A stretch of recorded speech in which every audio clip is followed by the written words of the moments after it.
Hello students, in this session we will be discussing about business cycles. In the last session we talked about markets, its types and functions. In this session we will look into the business cycles, its meanings, the phases of business cycles, leading economic indicators and features of business cycles. Before going into the details, let's talk about what business cycle is. A business cycle occurs due to the fluctuations that an economy experiences over time resulting from changes in economic growth. Understanding business cycles is the essence of a course in macroeconomics. Economists try to discern where the economy is located and, more importantly, where it is heading in order to deal with possibly adverse future economic events. When the economy is at or is heading in an undesirable direction, economists may apply fiscal or monetary policies to change the course of the economy. In general, a business cycle describes changes in the demand side of the economy as measured by gross domestic product. Over time, GDP or gross domestic product does not remain constant and will change for many reasons, economic or non-economic. Economic reasons include changes in government policies such as taxes and interest rates.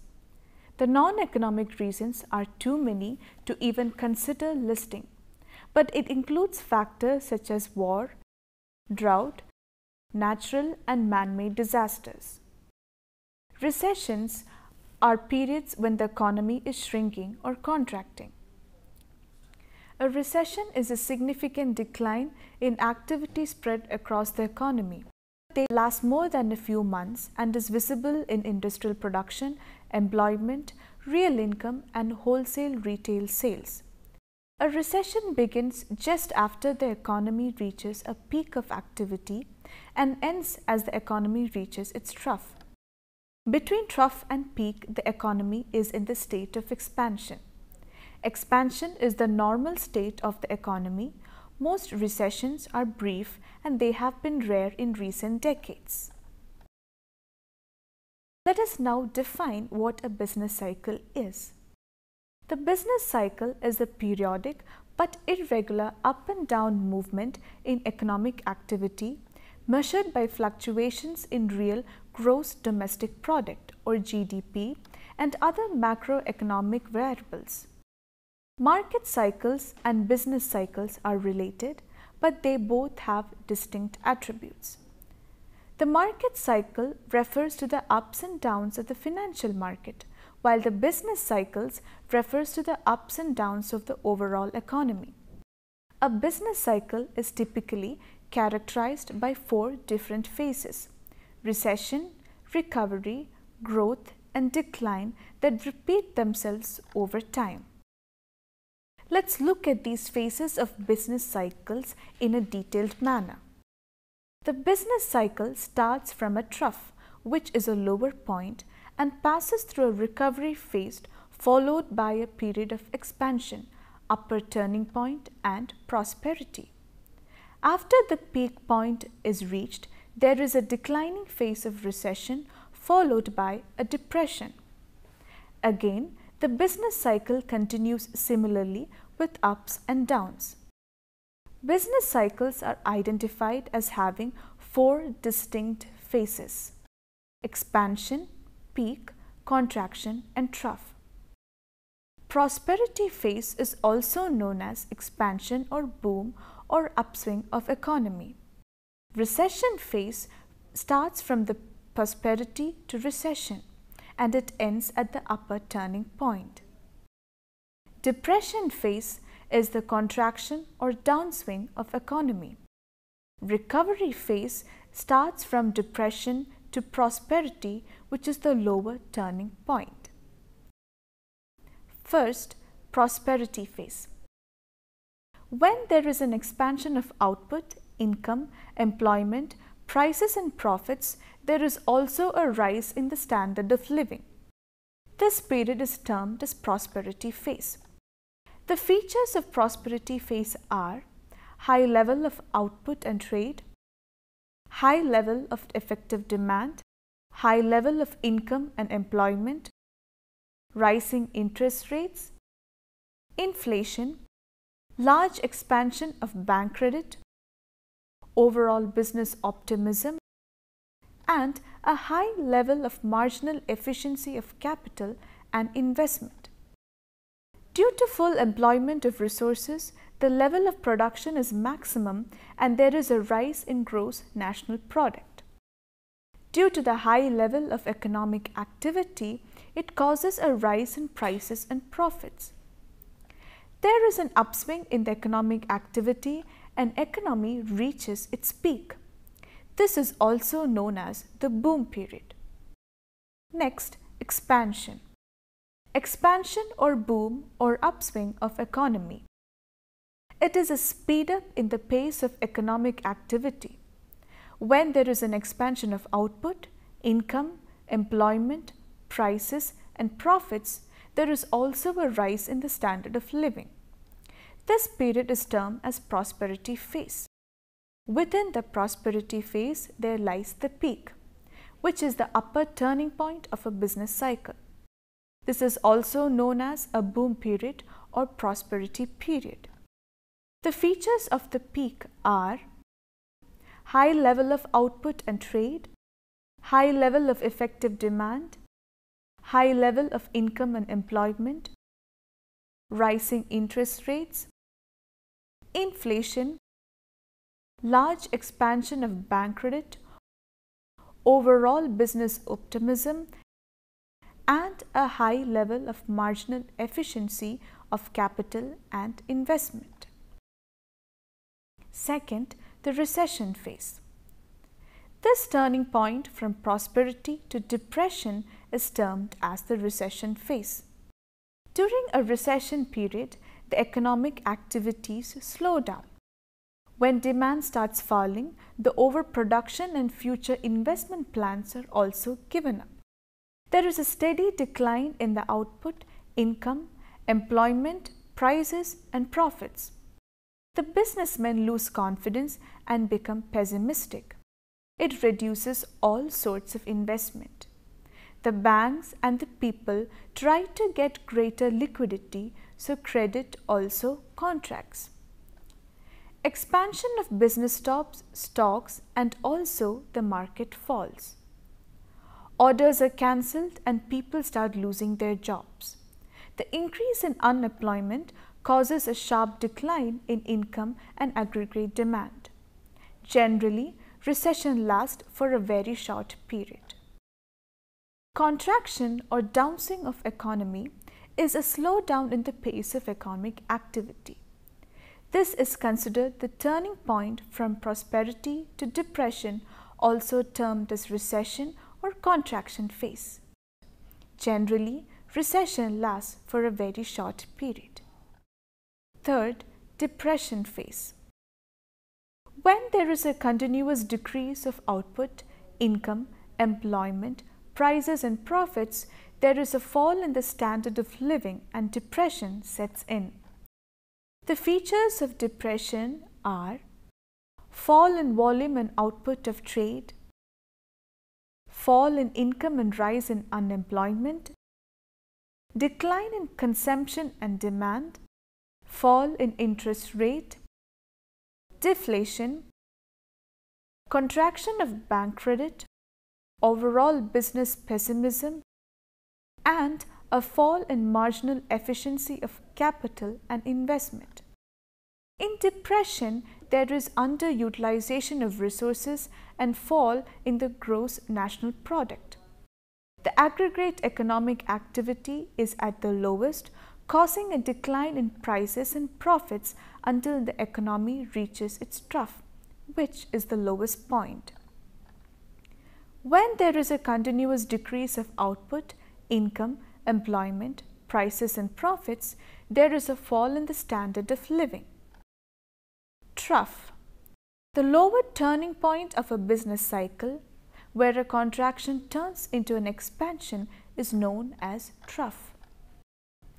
Fourth, the recovery phase. The turning point from depression to expansion is termed as recovery or revival phase. During the period of revival of recovery, there are expansions and rise in economic activities. When demand starts rising, production increases, and this causes an increase in investment. There is a steady rise in output, income, employment prices, and profits. The businessmen gain confidence and become optimistic. This increases investments. The stimulation of investment brings about the revival or recovery of the economy. The bank credit expands, business expands, and stock markets are activated. There is an increase in employment, production, income and aggregate demand, prices and profits starts rising, and businesses expand. Revival slowly emerges into prosperity, and the business cycle is again repeated. Thus, we see that during the expansionary or prosperity phase, there is inflation, and during the contraction or depression phase, there is a deflation. Let's now discuss the leading economic indicators. Economic policy makers try to predict where the economy is heading in the near future based on leading economic indicators. The government follows many economic indicators which can give signs regarding changes in future economic growth and inflation.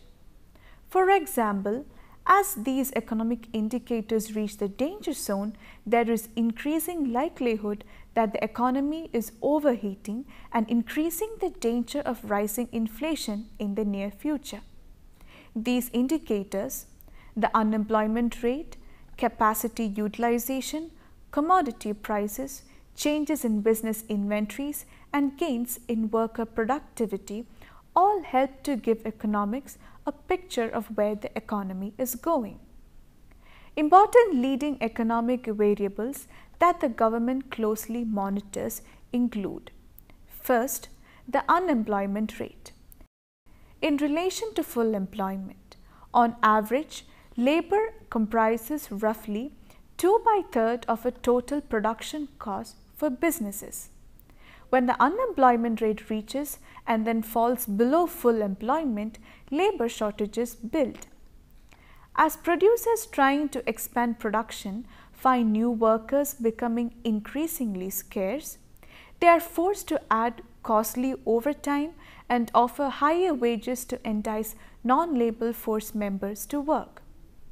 The result is an upward wage pressure. Wage increases translate into higher production costs, higher prices for goods and services, and an increase in the inflation rate. Second, the labor cost index. It measures what the title indicates: the cost in terms of wages, salaries, and benefits paid by firms to their employees. This is a very important indicator since labor comprises about 2/3 of the total production cost to a firm. If the index is rising at a fairly rapid pace and consumer demand is strong, firms are likely to pass on their higher production cost to the consumer by raising the prices. In contrast, if the index remains steady, then strong consumer demand may not lead to higher prices and inflation. Third, the utilization of productive capacity.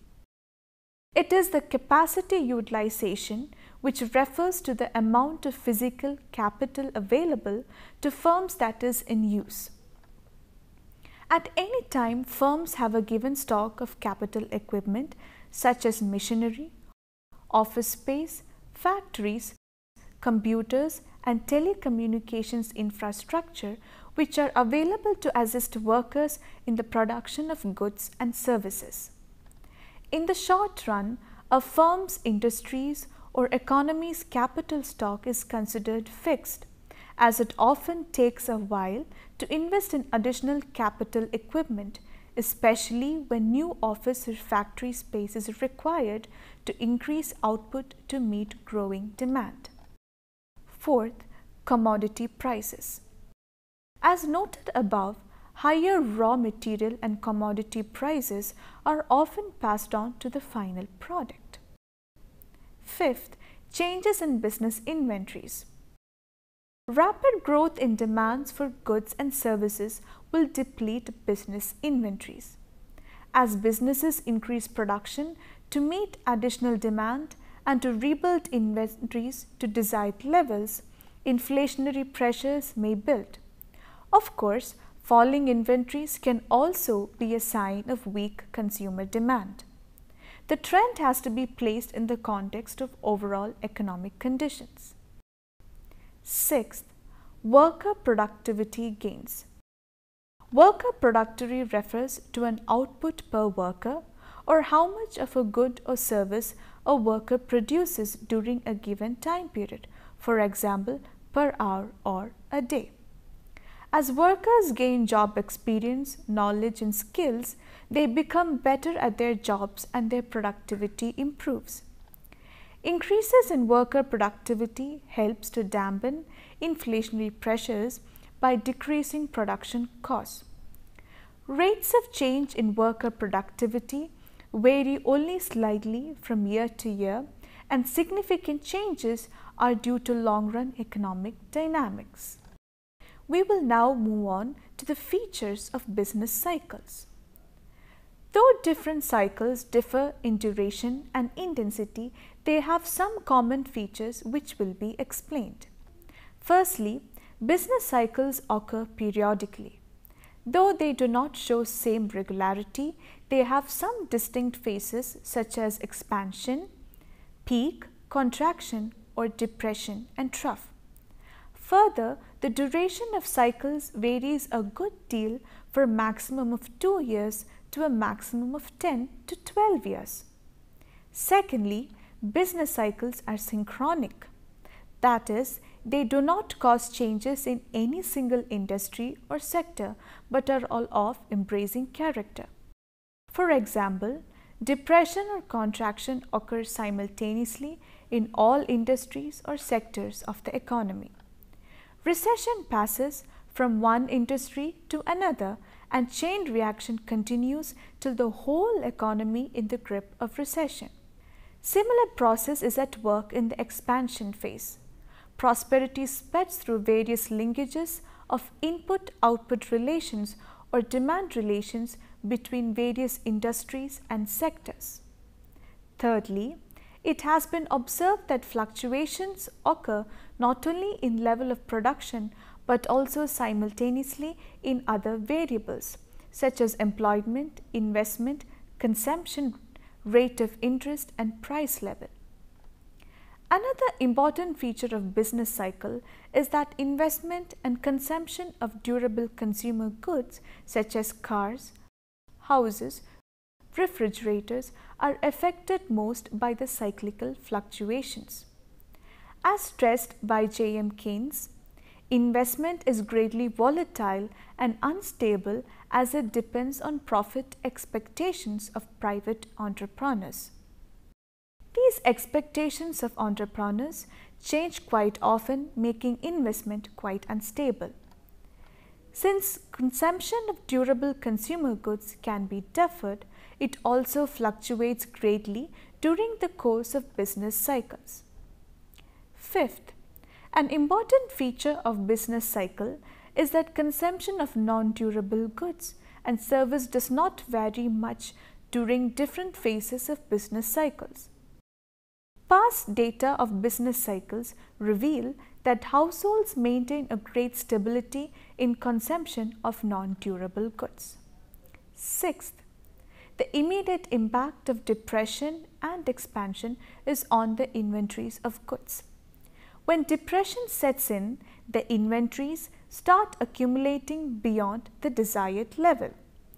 This leads to the cut in production of goods. On the contrary, when recovery starts, the inventories go below the desired level. This encourages businessmen to place more orders for goods whose production picks up and stimulates investment in capital goods.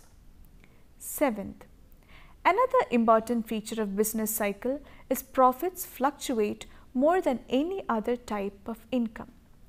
The occurrence of business cycles causes a lot of uncertainty for both businessmen, and it makes it difficult to forecast the economic conditions. During the Depression period, profits may even become negative and many businesses go bankrupt. In a free market economy, profits are justified on the ground that they are necessary payments if the entrepreneurs are to be induced to be very uncertain. Lastly, business cycles are international in character.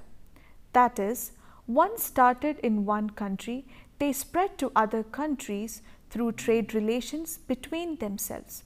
For example, if there is a recession in USA, which is a large importer of goods from other countries, it will cause a fall in demand for imports from other countries whose exports would be adversely affected, causing recession in all of these countries. Depression of 1930s in the USA and Great Britain engulfed the entire capital world. To conclude about business cycles, let's look into the business cycle terminology, or economic cycle or boom-bust cycle. It refers to the economy-wide fluctuations in production, trade, and general economic activity. From a conceptual perspective, the business cycle is the upward and downward movements of levels of gross domestic product and refers to the period of expansions and contractions in the level of economic activities around a long-term growth trend. Business cycles are identified as having four distinct phases: expansion, peak, contraction, and trough. An expansion is characterized by increasing employment, economic growth, and upward pressure on prices. A peak is realized when the economy is producing at its maximum allowable output and inflationary pressures on prices are evident. Following a peak, an economy typically enters into a correction which is characterized by a contraction. Growth slows, employment declines, and pricing pressures subside. The slowing ceases at the trough, and at this point the economy has hit a bottom from which the next phase of expansion and contraction will emerge. So far, we have discussed about markets, its types and functions, and about business cycles. I hope you have understood these sessions and its terminology. Thank you.